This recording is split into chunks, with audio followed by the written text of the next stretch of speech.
الحمدللہ رب العالمین والصلاۃ والسلام علی سید المرسلین اما بعد فاعوذ باللہ من الشیطان الرجیم بسم اللہ الرحمن الرحیم۔ یوٹیوب پہ سننے والے کو تمام جو ممبران کو جو بھی دنیا والے سن رہے ہیں ان کو خوش آمدید۔ یہ آج ہمارے ملک پاکستان میں شب جمعہ لگ گئی ہے اور اکثر میں جمعے کے دن کرتی ہوں بیان وغیرہ کہ جمعے کو ایک نیکی پر 70 گنا ثواب ملتا ہے۔ آج شب جمعہ ہے 5 دسمبر ہے، 6 دسمبر لگ جائے گی تھوڑی دیر بعد۔ تو یہ ہے کہ شوق اور محبت کے ساتھ سونے میٹھے پیارے آقا علیہ الصلوۃ والسلام کی عظیم بارگاہ میں آئیے درود شریف کا نذرانہ بھیجتے ہیں۔ آئیے پہلے درود شریف کی ایک فضیلت سماعت فرماتے ہیں۔ میرے آقا علیہ الصلوۃ والسلام فرماتے ہیں آج تمہارا درود شریف پڑھنا کل بروز قیامت تمہاری نور ہوگا، اور مزید فرماتے ہیں کہ تم اپنی مجلسوں کو مجھ پر درود پاک پڑھ کر آراستہ کرو، سجایا کرو۔ تو آئیے جب میرے آقا فرما رہے ہیں، میرا رب فرما رہا ہے، تو کیوں نہ ہم درود شریف پڑھیں۔ آئیے شوق اور محبت کے ساتھ سونے میٹھے پیارے آقا علیہ الصلوۃ والسلام کی عظیم بارگاہ میں درود شریف کا نذرانہ بھیجتے ہیں۔ آپ بھی پڑھ لیجیے، پڑھیے الصلاۃ والسلام علیک رسول اللہ، الصلاۃ والسلام علیک یا حبیب اللہ، الصلاۃ والسلام علیک نبی اللہ وعلی آلک واصحابک نور اللہ۔ اور آپ کو جو بھی درود شریف آتا ہے وہ ضرور پڑھا کریں۔ آپ یہ نہیں پڑھ رہے کوئی سا بھی درود شریف پڑھ لیں، ہر درود شریف مقبول ہے۔ یہ درود شریف ایسی عبادت ہے جو اللہ کی بارگاہ میں قبول ہے، مقبول ہے۔ اس میں نہ وقت کی قید ہے، نہ طہارت کی، نہ مطلب کہیں کی کوئی جگہ کی، مطلب ہر جگہ بس صرف پاک جگہ ہو۔ واش روم وغیرہ میں نہیں پڑھ سکتے، گندی جگہ میں، باقی پاک جگہ ہو تو ہر جگہ ہم پڑھ سکتے، سفر میں، حضر میں، خضر میں، مطلب خلوت میں، جلوت میں۔ ہمیں چاہیے کہ سونے آقا پر کثرت سے درود شریف پڑھیں۔ آج شب جمعہ ہے تو یہ بھی ایک نیکی ہے کہ جمعے کو ایک نیکی کے اوپر 70 گنا ثواب بڑھا دیا جاتا ہے۔ تو آپ بھی ہو سکتا ہے آپ یہ سن رہے تو اس سے جمعہ لاؤ، لیکن جمعے کو زیادہ سے زیادہ نیکیاں کیا کہ درود شریف پڑھا کریں، سورہ کہف پڑھا کریں۔ سورہ کہف جو ایک دفعہ پڑھتا ہے تو دوسرے جمعے تک اس کے نور ہو جاتا ہے اور دجال کے فتنوں سے بچے گا۔ سورہ یاسین، سورہ دخان، سورہ رحمان، سورہ واقعہ، سورہ ملک، سورہ مزمل، سورہ تغابن، یہ صورتیں پڑھا کریں۔ قرآن پڑھا کریں۔ قرآن میں جو ہے، قرآن میں دل کا سرور ہے، قرآن میں چہرے کا نور ہے۔ قرآن اللہ کا کلام ہے، اللہ کی کتاب ہے اور آخری کتاب ہے، اور ہمارے آقا علیہ الصلوۃ والسلام پر نازل ہوئی۔ تو کثرت سے قرآن شریف کی اب تلاوت کرا کریں، ایک ایک حرف پر ہمیں نیکی ملتی ہے۔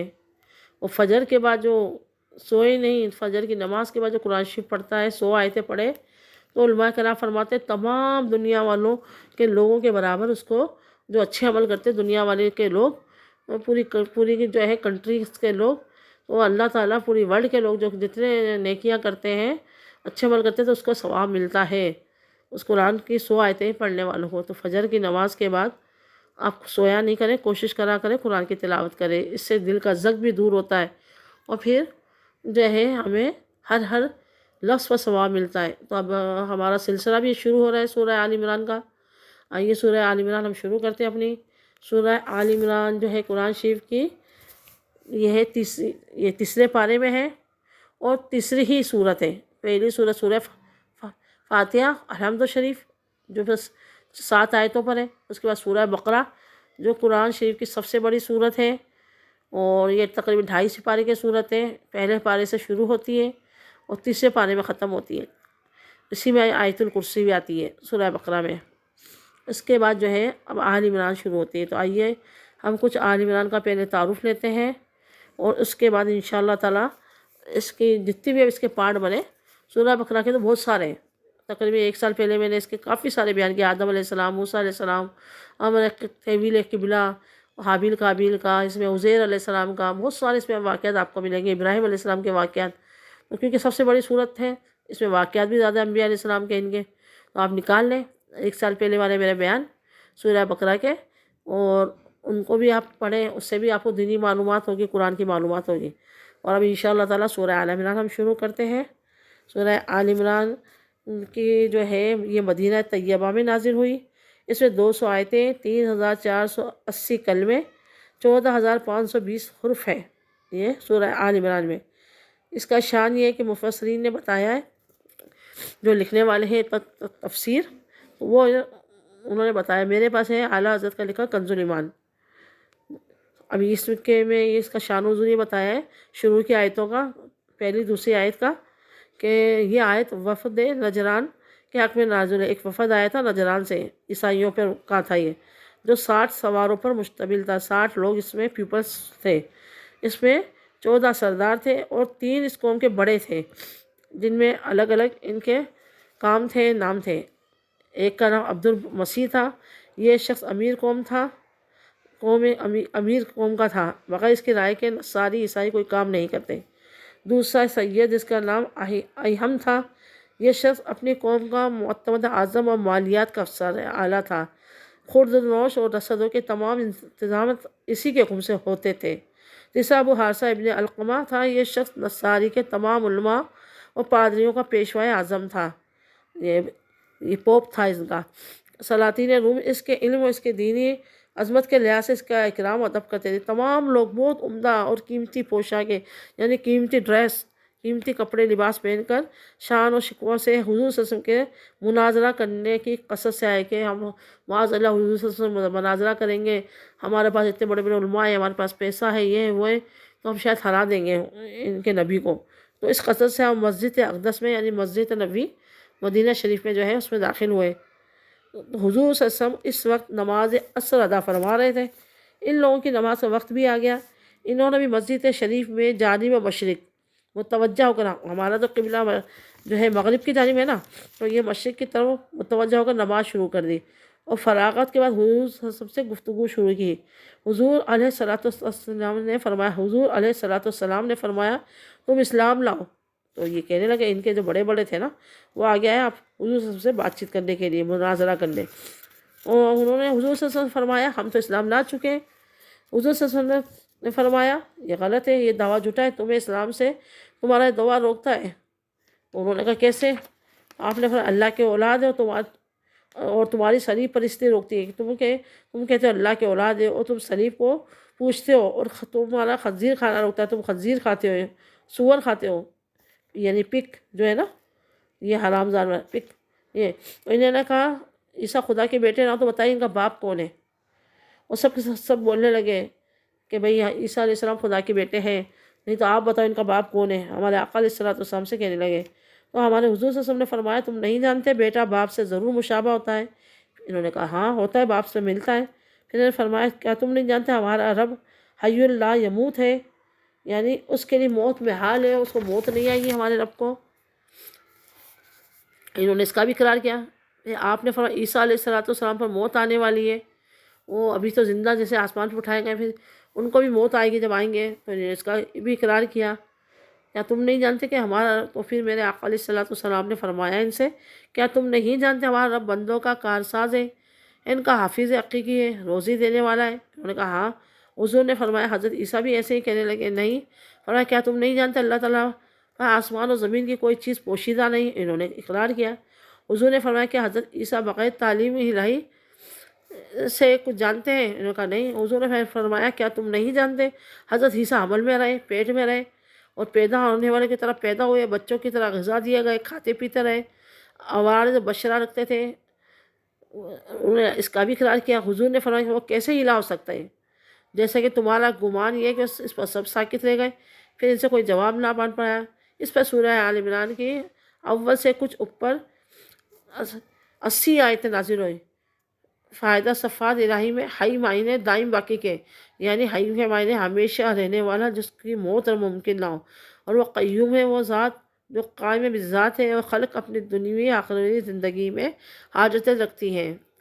تو اس وفد میں نجران کے نصرانی بھی شامل تھے، یعنی یہ میرے آقا علیہ السلام نے ان کو سمجھایا۔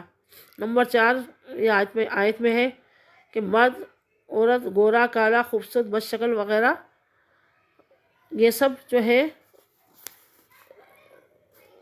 ہوتے ہیں۔ بخاری مسلم کی حدیث میں ہے کہ سید صلی اللہ علیہ وسلم نے فرمایا تمہارا مادہ پیدائش ماں کی پیٹ میں 40 روز جمع ہوتا ہے، پھر اتنے ہی دن علقہ یعنی خون بستہ کی شکل میں ہوتا ہے، پھر اتنے ہی دن پھاڑا یعنی گوشت کی صورت میں رہتا ہے، پھر اللہ تعالیٰ ایک فرشتہ بھیجتا ہے جو اس کا رزق، اس کی عمر، اس کے عمل کا انجام کار یعنی اس کی سعادت و شقاوت لکھتا ہے، پھر اس میں روح ڈالتا ہے۔ تو اس قسم کے جس کی سوائے کوئی معبود نہیں، آدمی جنتیوں کی طرح کے عمل کرتا ہے، یہاں تک کہ اس میں جنت میں ہاتھ بھر کا فرق یعنی بہت ہی کم فرق رہ جاتا ہے، کتاب سبقت لے جاتی ہے، دوزخ کے عمل اور سے کرتا ہے، اسی میں اس کا خاتمہ ہوتا ہے، داخل جہنم ہوتا ہے، یعنی دوسرا شخص۔ اور کوئی ایسا ہوتا ہے دوزخیوں جیسے عمل کرتا ہے یہاں تک کہ اس پہ اور دوزخ میں ایک ہاتھ کا فرق رہ جاتا ہے، پھر کتاب سبقت لے آتی ہے اور اس کی زندگی کا نقشہ بدلتا ہے اور وہ جنتوں کے عمل سے عمل کرنے لگتا ہے، پھر اس کا خاتمہ ہوتا ہے، وہ داخل جنت ہو جاتا ہے۔ اسی میں نصاری کا رد ہے کہ حضرت عیسیٰ علیہ السلام کو خدا کا بیٹا کہتے ہیں اور ان کی عبادت کرتے ہیں۔ تو اس آیت مبارکہ میں سورہ آل عمران کی شروع کی آیتوں میں یہ بتایا جا رہا ہے کہ نصرانیوں کے جو وفد آیا آقا علیہ السلام کی خدمت میں، وہ میں آپ کی خدمت میں عرض کر رہی تھی کہ سورہ آل عمران میں جو عیسائیوں کا وفد آیا تھا تو وہ سمجھے تھے ہم حضور صلی اللہ علیہ وسلم کو مطلب معاذ اللہ ان کو اپنی سے پیسے سے اپنے علم سے ہم اپنی قابلیت سے اور اتنا لاؤ لشکر لے کر جائیں گے تو وہ متاثر ہو جائیں گے اور ہم انہیں ہرا دیں گے معاذ اللہ، لیکن وہ خود ہی تائب ہو گئے۔ ہمارے آقا علیہ السلام نے ایسے ایسے دلیلیں ان کو دیں، ایسے ایسے ان کو سے بات چیت کی، کیونکہ یہ لوگ عیسیٰ علیہ السلام کو اللہ تعالیٰ کا بیٹا مانتے ہیں اور یہودی لوگ فرشتوں کو اللہ کی بیٹیاں مانتے ہیں، جبکہ اللہ تعالیٰ الہ ہے۔